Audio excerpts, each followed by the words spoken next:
tere, kallid tennisesõbrad! Australian Open Melbourne'is on alanud Eesti tennisistide jaoks imeliselt.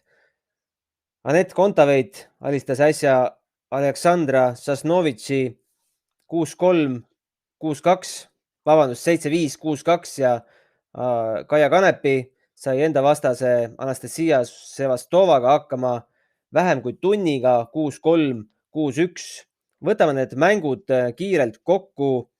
Jätame need Slami vahepealsed podcastid siin mõistlikkuse piiridesse ja ärme päris tunni ajas saadet tee. Võtame need kokku Riho Kalluse ja Allar Hindiga. Tere mehed! Tere! Tere hommikust! Olite mõlemad kella 2 hommikul üleval ja hakkasite Sofia Kenini mänguga pihta nagu mina. Sa olid väga palju tublim siis vähemalt minust, et mina alustasin ikkagi Kaia mänguga. Riho? Minul läks üldse Kaia mänguga väga halvasti, sest et mina vaatasin eilset ajakava ja panin kella 4 kella helisema. Ja loomulikult, kui ma ärkasin, siis Kaia oli oma tööd juba lõpetamas.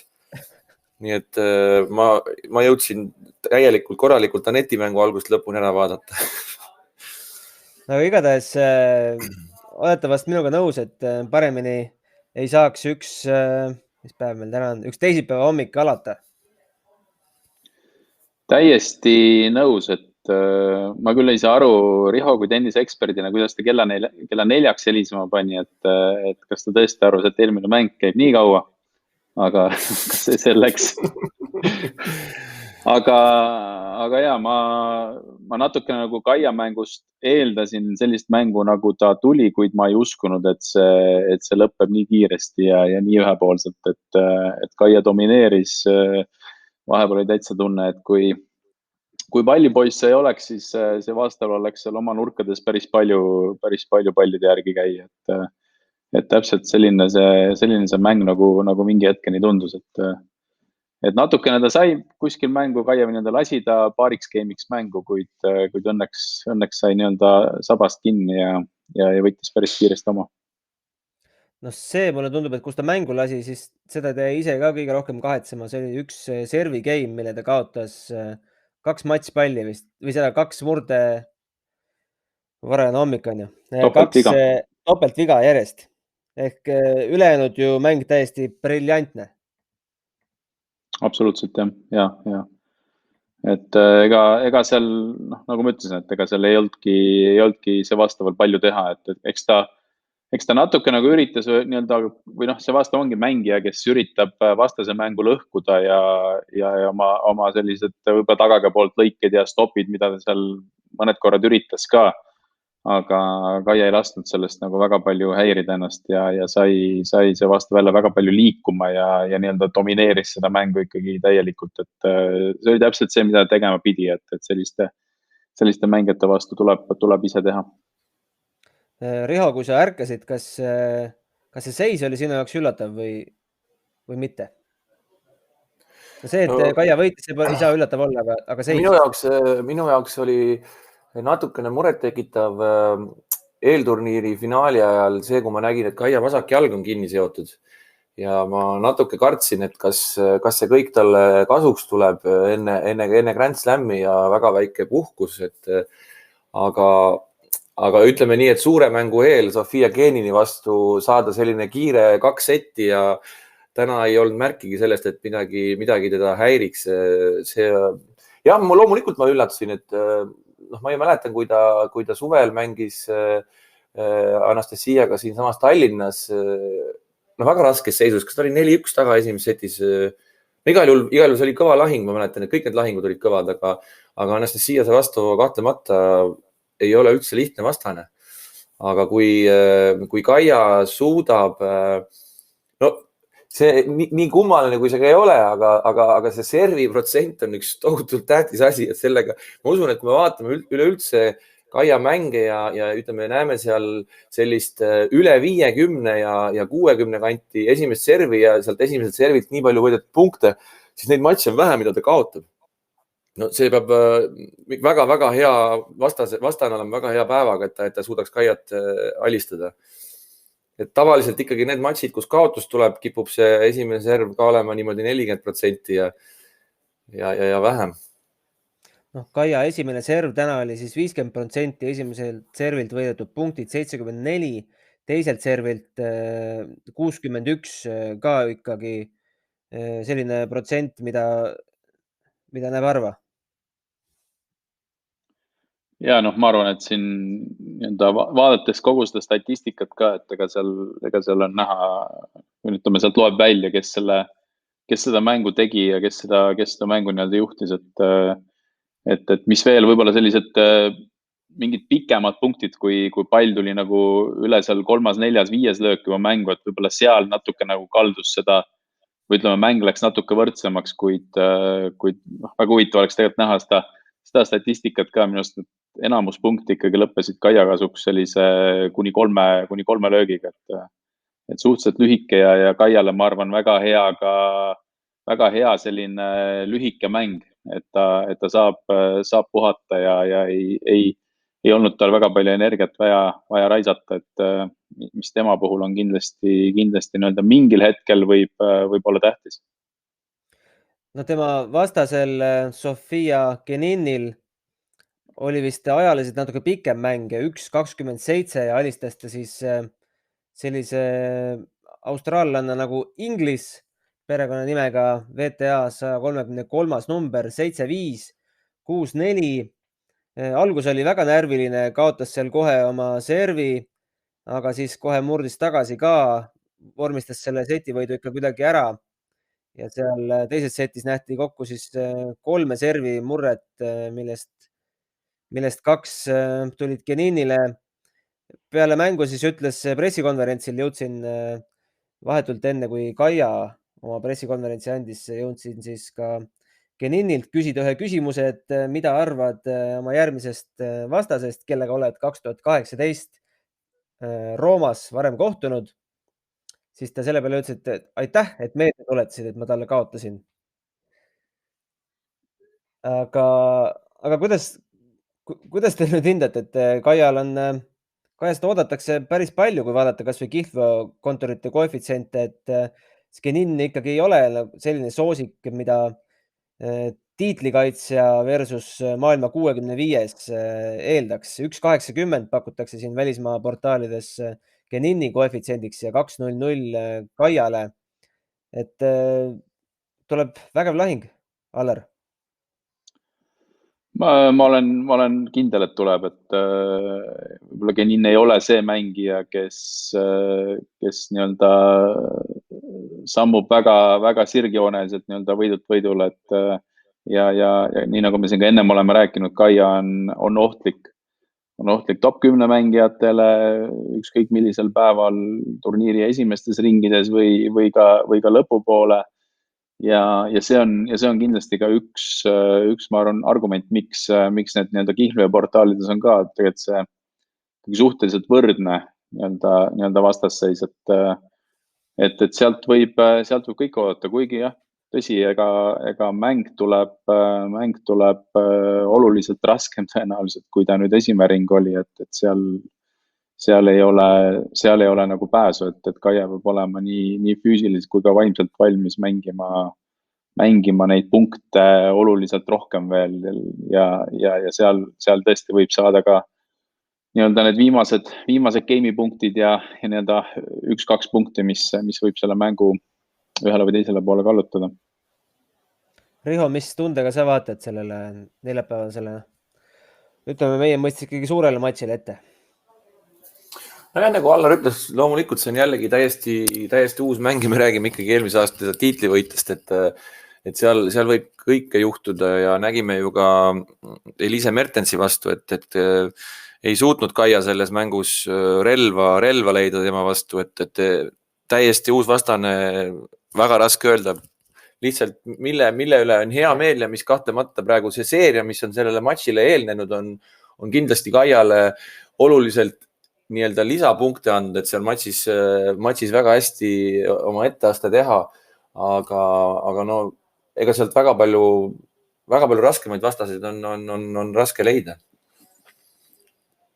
Ja, ega enam väga palju lihtsamaks ei lähe, et pigem Ei lähe, jah. mängult läheb raskemaks, et siin peab olema igaks mänguks väga hästi valmis ja just, et nagu ma ennem ütlesin siin võib-olla, et see tänane mäng natuke nagu ta päästis selle mängu pikkuse poolest ka, et ta füüsilise poole pealt ka oleks ja noh, ma arvan, ongi tähtis, et oleks ka füüsilise poole pealt nii-öelda valmis esimesest punktist kuni viimaseni mängima.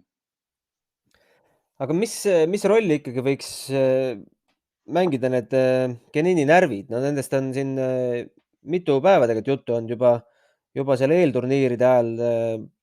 Minu arust need pressikonverentsid ainult närvidest räägitagi, kui neid transkripte lugeda, et Geninil tunduvad olevat peal ikka päris suured pinged selle tiitli kaitsmisega. Mis sa, Allar, arvad? Noh, eks kindlasti on, et ega sa tead, et sa oled hästi mänginud, sa tead, et sa oled võimeline hästi mängima, sa tead, et sinult oodatakse.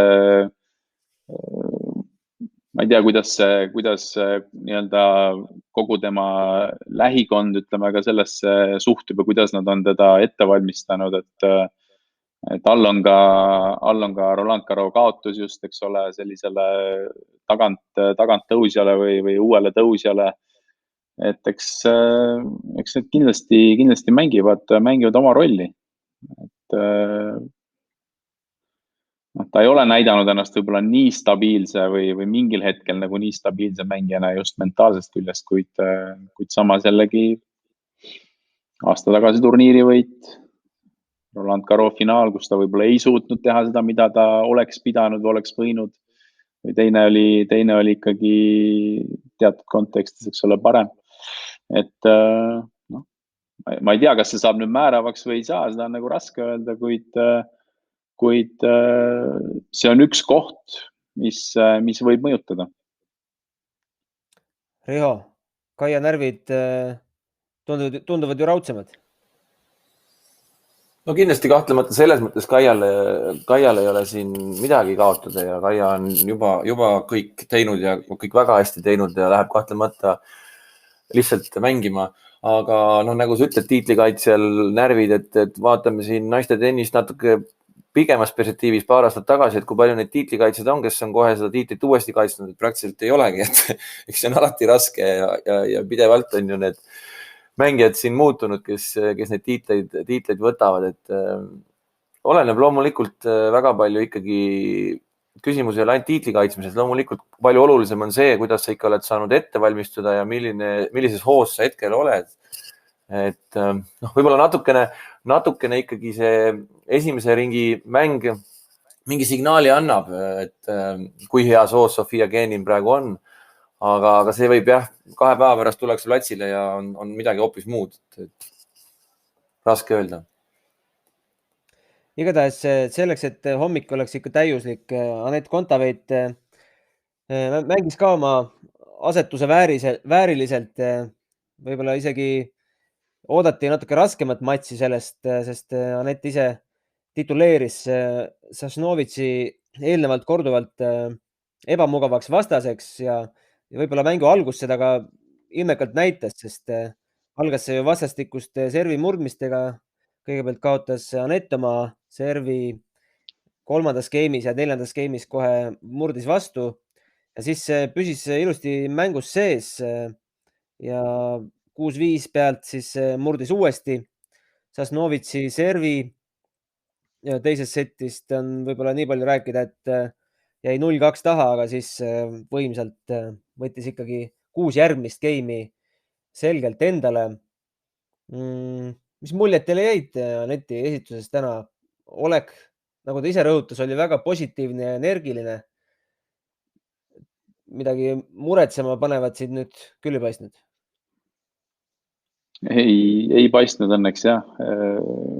Ma olen lihtsalt nii-öelda tulemuse üle väga õnnelik ja rahul, et see mäng läks lihtsamalt, võib-olla kui ma ise ka natuke nagu arvasin, oli mõlemalt poolt närviline algus.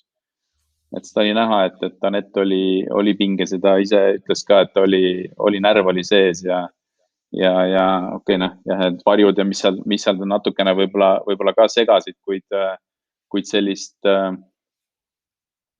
närvilisust oli nagu mõlemalt poolt näha. Et just ehk võib-olla natuke nagu nii-öelda võimalust või ootust, et eks Sasnovitš tundis ka, et ta on Aneti võitnud, ta teab, mismoodi ta tahab mängida ja peaks mängima Aneti vastu. Ja Anett võib-olla alguses ei suutnud teda nii palju nagu häirida, ütleme, et oma lööke ja oma nii-öelda plusse kasutamast, et võib-olla Sasnovitš sai liiga palju koha pealt mängida ja liiga nagu hästi kohati lüüa, kuid jumal tänatud, et Anett püsis mängus sees ja murdis seal seti lõpus ja see, et ta isegi seal alguses või teise seti alguses seal oma servi ära andis. Jah, kuid tegelikult tagasi murdes natuke nagu mul oli tunne, et tuli nagu selline vabanemine ka, et nägu läks natukene nagu nii-öelda lihased läksid vähe lõdvemaks ja pehmemaks ja sealt edasi oli lust vaadata. Riho, sa vaatasid seda mängu täispikkuses, erinevalt esimesest, et mis emotsioonid? Jah, see esimene sett oli selline, et raske oli öelda, kes selle seti võiks võtta. Ei saa öelda, et üks või teine oleks domineerinud ja Sasnovitš on selles mõttes, jah, ongi ebamugav vastane, et ta ei ole kõige võimsama serviga, et tema servilt tuleks justkui seda initsiatiivi kasutada ja mitu korda Anett ka päris teravalt tõrjus, aga ta suudab uskumatult hästi kohe kaitsest ise rünnata ja mitu korda tegelikult tugevale tõrjele järgnes hoopis Sasnovitšilt äralöök. Et ta seda mängu valdab väga suurepäraselt. Aga jah, kuni seisuni ikkagi 7-5, 0-2 oli see lahing suhteliselt tasavägine, aga siis toimus murdumine minu arust Sasnovitši poolt kahtlemata ja Anetil hakkas järjest ka kõik õnnestuma, et näha oli, et Sasnovitšil hakkas seal juba reket lendama ja mida me oleme ju paljudes matšides ka enne Sasnovitšiga näinud ja mis ongi tema puhul üks äärmiselt ebamugav lugu on see, et sa võidad selle seti 6-0 ja kaotad lõpuks selle matši, mida on mitu korda ka Anetil endal juhtunud ja mitte ainult Anetil, vaid ka paljudel teistel vastastel. Et siis tuligi see 6-0 seeria jälle, aga see tuli seekord õnneks teises setis, et tegelikult nii-öelda tennisekeeli kinnine muna. Et seal oli jah näha, nagu Allar ka ütles, et Anett vabanes ja kõik praktiliselt ka õnnestus ja õnn oli ka Aneti poole peal ja Sasnovitšil ei õnnestunud väga enam midagi. Ja ma tooks ka võib-olla, et oli vist 3 punkti, kui seal Anett päris kõvasti jooksis ja Sasnovitš oli võrgus, kus ta paar korda Anett lõi peal ja siis tuli üks volleviga, üks tripsuga Sasnovitšist mööda ja siis veel üks jooksu pealt mööda. Just. Et need olid need punktid, mis Anett hästi nii-öelda enda kasuks välja võitles ja ma arvan, et seal oli ka väike selline Sasnovitši poolt nagu krõks nii-öelda, et kus ta ei suutnud neid punkte saada. Selles mõttes jah, ei midagi muud, selles mõttes jah, igati hea stsenaarium Aneti jaoks, et palju halvem variant oleks, kui see oleks kõik esimeses setis juhtunud ja teine set oleks olnud selline, nagu ta oli. Et siis oleks võinud see suhteliselt tüüpilise stsenaariumi järgi minna, mis tavaliselt Sasnovitšiga tihtipeale juhtub. Igatahes Anett Kontaveidi järgmine vastane Heather Watson koefitsientide põhjal Anett peaks olema kindel soosik 1,22, et sinna panustades väga suurt kala rahalises mõttes ei tõmba. Heather Watsoni koefitsient 4,33. Omavaheliste mängude seis peaks olema Aneti kasuks 3-2. Ise ütles siis, ütleks Heatheri kohta, et selline mängija, kes teeb kõike korralikult, et tal ühtegi suurt sellist trumpi ja sellist kõva äralööki ei ole. No me oleme Heatherit näinud ju oma silmaga väga lähedalt. Vast me kõik kolmekesi, kui ta siin oli see 2019 Tallinki keskuses Fed Cupil mängis Katriin Saare vastu. See muidugi ei näidanud võib-olla täita Arsenali, sest jõudude vahekord ikka oli selline, aga mida teie arvate Heather Watsonist ja meie võimalustest? No jah, ma arvan täpselt nii ta ongi selline korralik mängutüdruk, et ise midagi väga palju ei tee, aga sulle odavalt midagi ära ka ei anna. Ehk siis seal on jällegi vaja ise neid punkte saada, domineerida, kindlasti ta nii-öelda, ütleme, liikuma saada ka natukene rohkem nende väljakust väljapoole, et tal oleks raskem, ütleme, positsioonist teda ära saada. Ja need on võib-olla need kohad ka, kus Anett tegelikult peab oma mängu nagu rohkem ja rohkem peale suruma. Et ta ise, see tegelikult, mis talle meeldib teha, et ta tahab domineerida, ta tahab palli lüüa, ta tahab mängida ja selles mõttes nagu nad, ütleme, et vastane peaks talle sobima. Aga mis on võib-olla kohad ongi need, et ei tohi lasta teatud ebaõnnestumistest ennast mõjutada. Jällegi nii-öelda uus punkt kogu aeg ja olla seal mängus sees, et kindlasti neid palle tuleb sealt palju tagasi. Et see on nagu selge. Et ta peab olema valmis veel lööma ja veel lööma ja veel lööma, et päeva lõpuks see pall maha jääks teisele poole. Ma vaatan siin Hederi selle aasta ja eelmise aasta lõpu tulemusi. Ma arvan, et ega see koefitsient umbes selle pealt nii suur tal vast ongi, sest alustas aastat Abu Dhabi teise ringi kaotusega, siis Grampians Trophy'l kaotas Kudermetovale 2-6, 2-6. Siin nüüd alistas küll Kristina Pliškova 7-6, 7-6, 2 tasavägist setti, aga eelmise aasta teise poole või isegi märtsist alates puha kaotuste rida. Dubais mängis seal väiksema turniiri ja jõudis veerandfinaali, kus kaotas Katerina Siniakovale. Aga vast on homme uus päev ja ise nad kindlasti enam nendele tulemustele ei mõtle, eks. Ma vaatan, et kas ta eelmine aasta mängis ka esimene ring Kristina Pliškovaga. Siis võitis 3 setis. Ja siis teises ringis Elise Mertensi vastu 3-6, 0-6. Et tundub, et Pliškova talle sobib ka. Jah, sa Gunnar mainisid, et ta ju käis ka 2018 käis Tallinnas Fed Cupi mängimas, 2 aastat järjest käisid britid siin ja ta on jah väga püüdlik mängija ja selline sitke ja ka osav. 2016. aastal ju võitis Henry Kontineniga ka Wimbledoni mixti turniiri. Aga mina ennustan, et Anetti tempo jääb talle natuke kiireks. Ma loodan, et Anett suudab oma tempot peale suruda, et see peaks olema nagu võti selles mängus, et kui see nii läheb, siis kunagi eks see on keeruline niimoodi või halb ennustada, aga ma pigem arvan, et Anettil tuleb natukene lihtsam päev kui Sasnovitši vastu. No homme peaks nii Anettil kui Kaial olema vaba päev üksikmängus.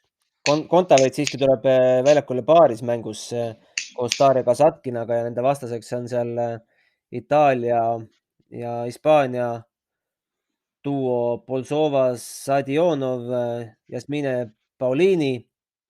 Ega paarismäng vast ei ole kunagi Anettile nende lisakoormaks olnud, et ta väga palju energiat nendes ei kuluta. Jah, ega ei ole kulutanud, aga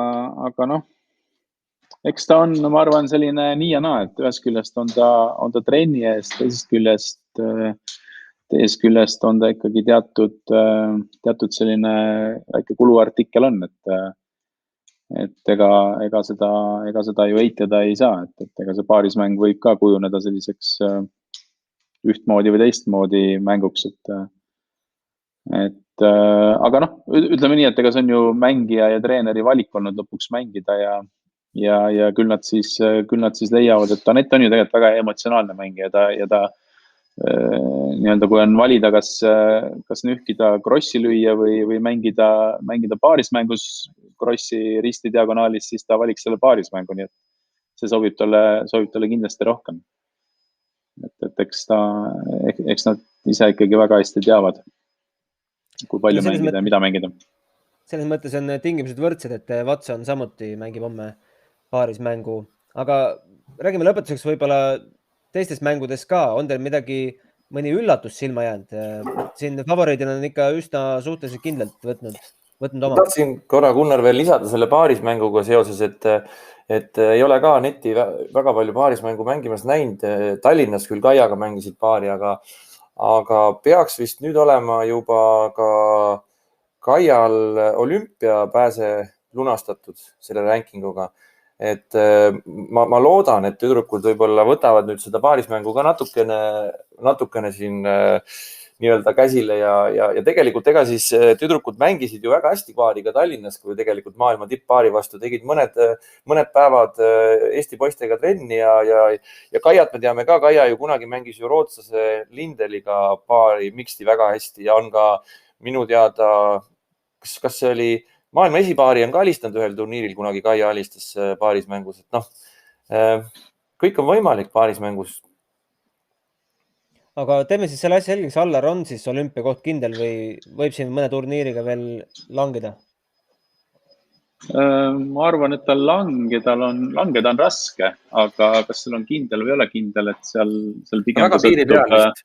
Ja, et seal on piiri peal, et kas ta nüüd täpselt õige piiri peal on, et see selgub ikkagi ju juunikuupäev on, kui lukku läheb seal. See selgub homsest mängust juba tõenäoliselt. See ju selgub ikkagi ka sellest, et kui palju seal ees on teiste riikide mängijaid ja ka see tabel suuremaks ei lähe, kui ta on. Aga loomulikult seab ta nii-öelda väga hea sellise võimaluse pääseda. Küsin korra, Allar, kas see on niimoodi, et kui tüdrukud üksikus saavad mõlemad peale, siis nad saavad ka paaris peale või? Neil on, ja seal on, ma nüüd peast, seal on teatud arv on paarismängu edetabeli alusel ja siis on mängijad üksikmängu edetabeli alusel ja kes seal kohapeal on, et jah, võimalused on head. Olümpial on 64 tabel on üksikmängus ja paarismängus 32. Ja. Päris head võimalused, jah. Võttes siis need esimesed 2 päeva kokku, siis ega ei ole ühtegi suurt üllatust silma jäänud. Azarenka täna küll vist andis loobumisvõidu, oli see natukene vigastusega hädas või ikkagi mängis lõpuni? Ei, ta mängis lõpuni ikka. Mis huvitav oli, et pressikonverentsil siis küsiti selle medical time'i kohta, et mis siis lahti oli, aga siis hakkas hoopis ajakirjanikele sellist tiraadi lugema, et miks te üldse küsite selliste asjade kohta, et terviseasjad peaksid olema mängijate ise enda omad, et räägime nendest siis, kui me tahame, et arstid ju ka meditsiinilisi andmeid välja ei anna, et üleüldse selle tervise teemal rääkimise võiks tennises ära lõpetada. Olete te nõus sellega? See on selline mängujärgne emotsioon. Jah, sealt võib igasugused asjad tulla. Aga ma saan aru, et tal ju alaseljaga oli mingisugune probleem enne turniiri ka, või vähemalt nii kuskil jooksis läbi, et kui tõsi või mitte tõsi või palju või vähe, et see on loomulikult jääb nii-öelda arsti ja mängija vaheliseks. Aga ütleme tulemust ikkagi, paigutatud mängijaid siin kukkus küll ja küll neid, eriti meeste hulgas, eks ole. Et meilgi kohal käinud siin Davis Cupi mängimas Radu Albot võitis Bautista Aguti 4 setti. Riho on kindlasti pettunud, et tema soosik Jannik Sinner eile kaotas Denis Shapovalovile 5 setis. Jah, Jannik Sinnerile natuke nagu nii-öelda tehti ära, et päris karm oli ikkagi ju päev enne võita turniir ja siis minna 5 parem matši mängida 3,5 tundi. No näha oli, et ega ta tegelikult matši lõppfaasis praktiliselt kõndida ei saanud, et seal ikkagi jäi see asi lõpuks füüsilise taha. Muidugi Denis Shapovalov mängis ikkagi väga-väga korraliku mängu ja Šapovalov ongi sellist tüüpi mängumees, et võib täielikku kulda toota väljaku peal ja siis üks hetk tulevad need palli ülesvisked sinna selja taha ja mängib oma mängu maha. Tal on teinekord selliseid väga kummalisi hetke matšides tekkinud, aga Sinneri vastu seda ei juhtunud, et emba-kumba meest oleks kindlasti sealt edasi läinud veel mitu ringi, ma pakun. Meil on Soome poiss teises ringis. Emil Ruusuvuori. Nägin seda ka pressikonverentsi. No kurb oli näha Gael Monfilsi nutmas seal, et praktiliselt mees on ju maailma tipus rankingu järgi, aga no kõik viimased turniirid on ikkagi tabelid, kes saab Gael Monfilsi on nagu pigem mõtet õnnelikud, et kuigi jah, 5. parem mäng, et ma küll seda mängu ei näinud, et pusimist oli kõvasti, aga ei tea jah, kurb, millal ta nüüd jälle võidumaitset tunda saab, et on need turniirid järjest tal niimoodi läinud. Aga mis naistest üks huvitav nimi, mis mul meelde tuli, kes on siin väikene üllatus, tagasi on selline mängija nagu Sara Errani, kes on läbi kvalifikatsiooni ennast teise ringi mänginud. Et see oli siuke natukene huvitav, mida pole ju ammu näinud, ei teagi, mis ta teinud vahepeal on. Kas ta oli ka vigastatud? Keegi teab? Ei oska öelda. Võitis siis Qiang Wangi 3 setis. Jah, et ei ole ju tema edetabeli koht enam top 100. Top 100 välja kukkunud. Ja meeste tabelis 2 sellist mängu, mis loomulikult on üllatused. Minu jaoks oli kindlasti üllatus see, et Hurkacz kaotas esimene ring. Et tema viimaseid turniire ka siin kommenteerinud ja vaadanud väga hea mängumees, aga see oli natukene üllatav, et turniir temale nii varases faasis lõppes. Ja loomulikult jah, sa mainisid siin Rado Albotit Bautista Aguti vastu. Tavaliselt jah, sellised mängijad, keda oled näinud ju ka ise mängimas ja eriti veel kodupubliku ees mängimas, mängis ju Jürgeniga siin Davis Cupi.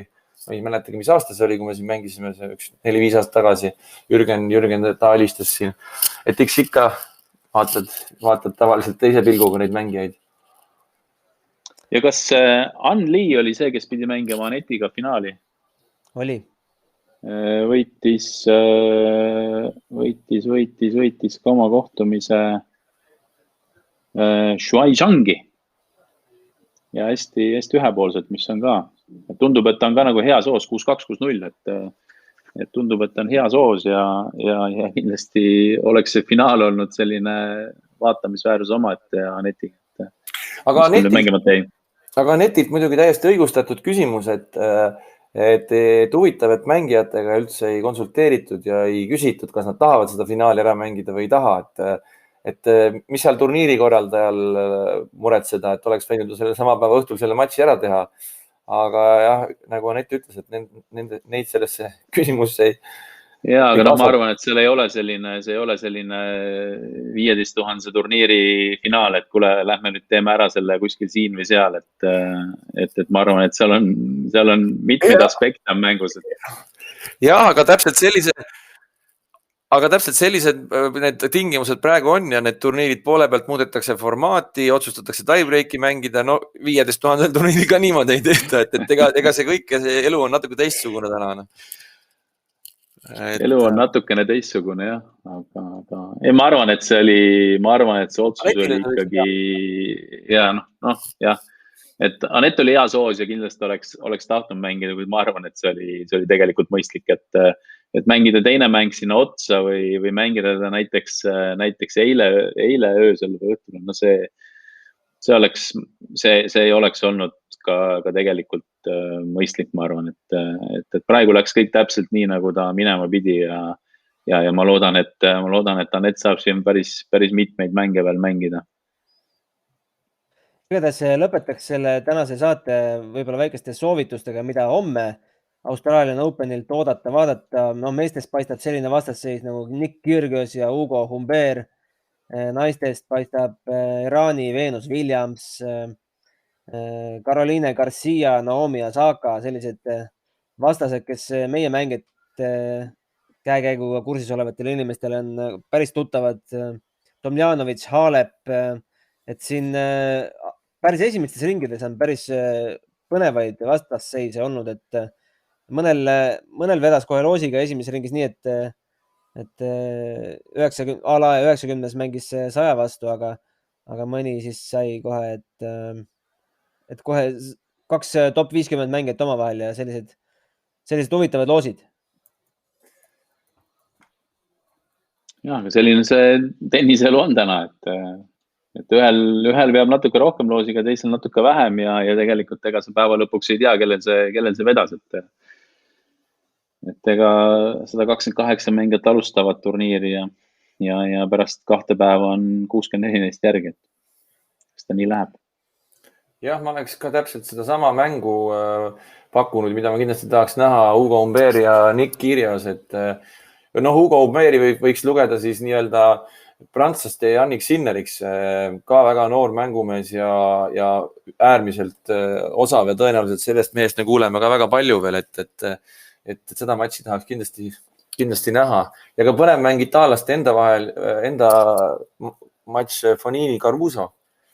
Et nendest Itaalia tennisest ja Itaalia tennisistidest viimasel ajal on ikka väga palju juttu ja neid on ka müstilisi tulemusi teinud siin. Nii on. Aitäh tänaseks kuulamast. Kui on põhjust, tuleme Slam'i ajal veel eetrisse ja ma arvan, et seda põhjust antakse meile siin veel hulganisti. Aitäh, Allar, aitäh, Riho. Võite tagasi minna tukkuma. Teeme nii, aitäh. Aitäh.